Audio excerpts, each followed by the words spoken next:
Buenas tardes. ¿Se escucha? Sí. ¿Sí?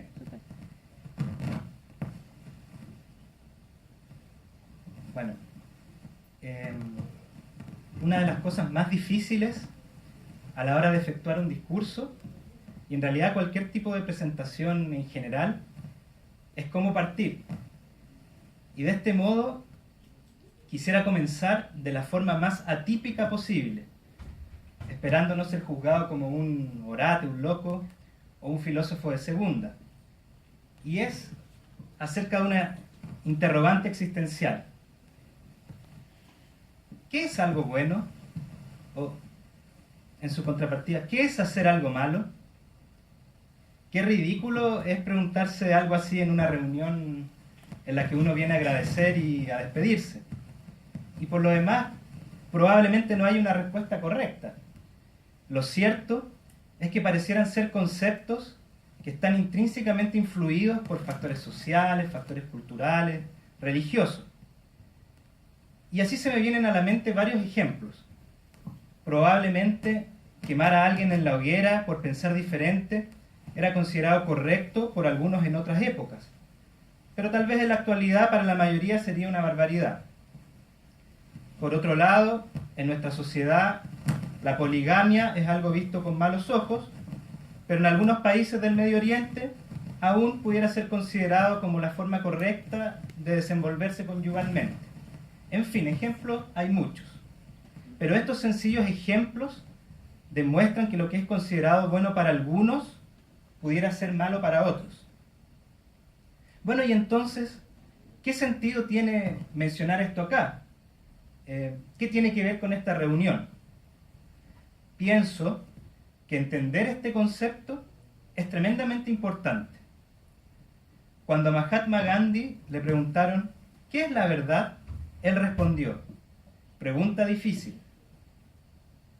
pero la he resuelto en lo que a mí concierne, diciendo que es lo que te dice tu voz interior. Y quisiera agregar a este punto que nuestro pensamiento, nuestras palabras y finalmente nuestra acción se basa por tanto en lo que hemos aprendido de nuestro entorno. Nuestras decisiones, querámoslo o no, están influidas por todos aquellos que consciente o inconscientemente han participado de nuestra enseñanza. Por eso es tan importante mencionar esto, porque son ustedes, acá presentes, los que han influido en mayor o menor medida en nuestra formación como médico y como ser humano. Y quise expresarlo de esta forma porque no queríamos dar un agradecimiento vacío, simplista, sin sentimiento, sino demostrar sinceramente la tremenda importancia de lo que han hecho por nosotros. No es algo que debemos tomar a la ligera. Ustedes son partícipes de quizás una de las cosas más importantes en la vida de una persona: el conocimiento, la educación, porque como intenté expresar, es este el que guía a una persona hacia un objetivo. Ustedes han cumplido una de las labores más nobles y han dejado un legado que perdurará en nosotros por siempre. Y esto queda claramente demostrado en uno de nuestros maestros, el Dr. Duclos.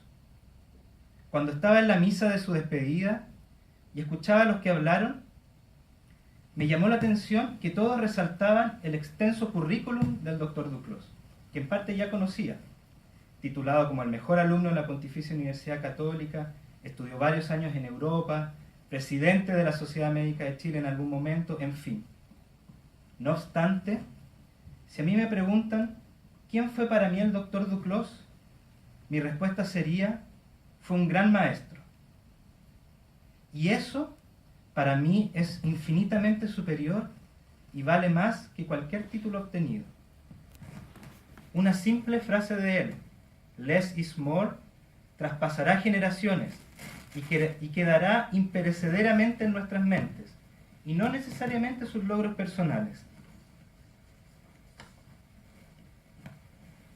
Cuando recién comenzábamos este camino de estudiar medicina interna, Era terrorífico entrar los días martes a conversar temas con el doctor Vega, porque por mucho que estudiáramos, siempre salíamos sintiendo que no sabíamos mucho.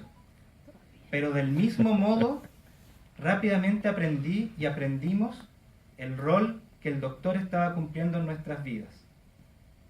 Me acuerdo que la primera vez me preguntó: a ver, Alejandro, ¿qué es el síndrome de Waterhouse-Friderichsen? Por supuesto que no lo supe. Pero hoy, con gusto puedo decirlo, y no lo tengo anotado en el discurso. Tampoco lo leí previamente cuando estaba escribiendo estas palabras. El síndrome de Waterhouse-Friderichsen es una hemorragia de la glándula suprarrenal que trae consigo una insuficiencia suprarrenal primaria y es habitualmente producida por infecciones, particularmente meningococcemia.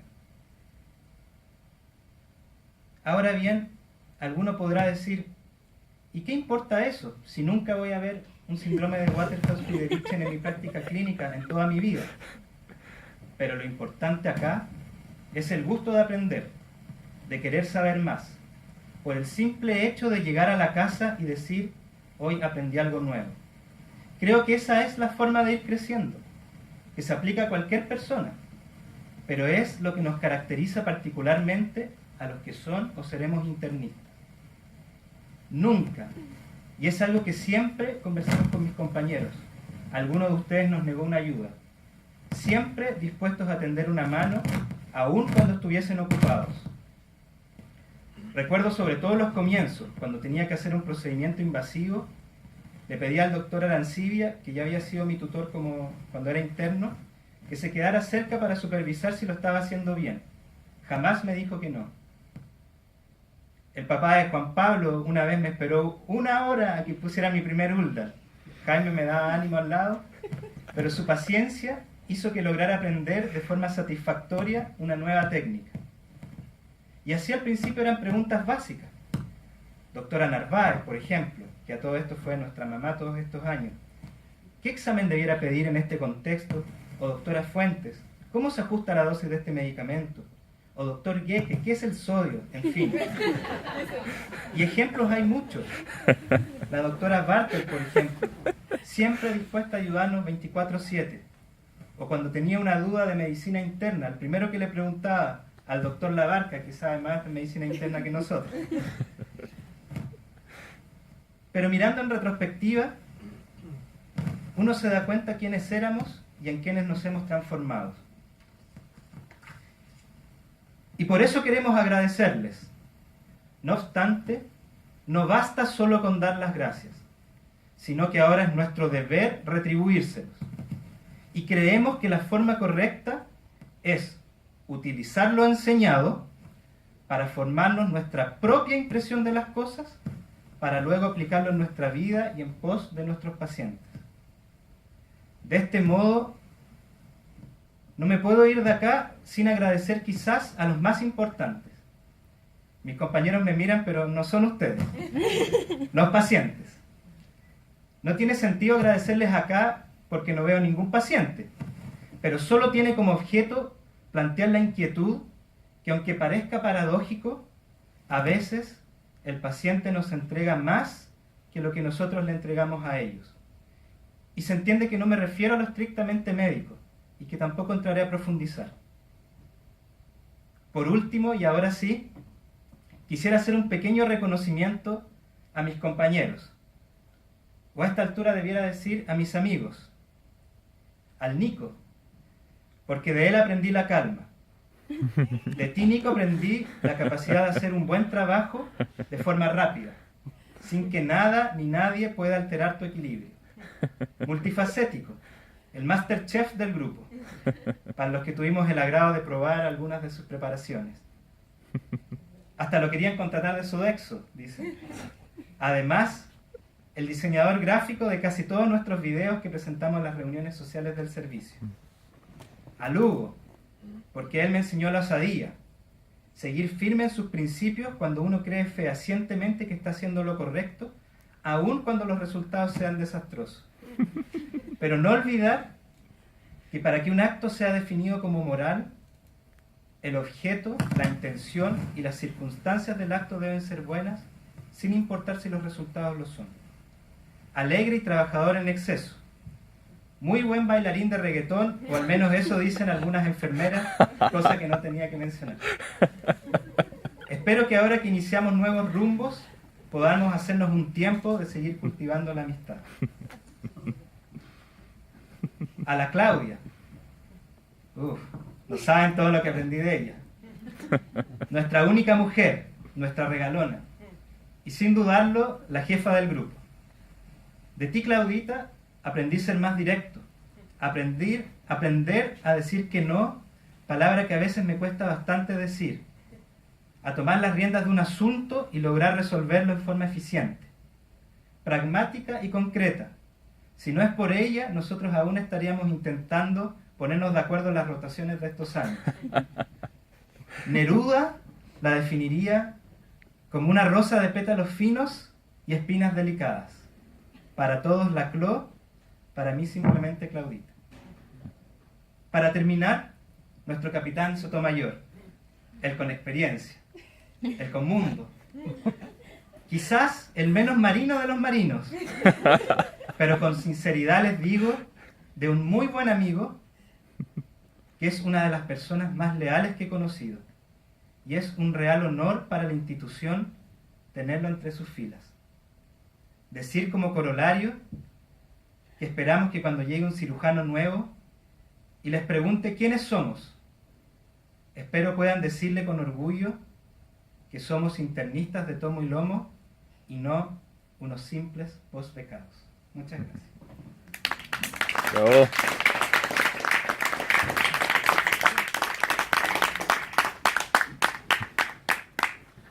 Sí, me dicen por interno que si alguien quiere decir algo más, está la palabra abierta para que alguien pueda opinar.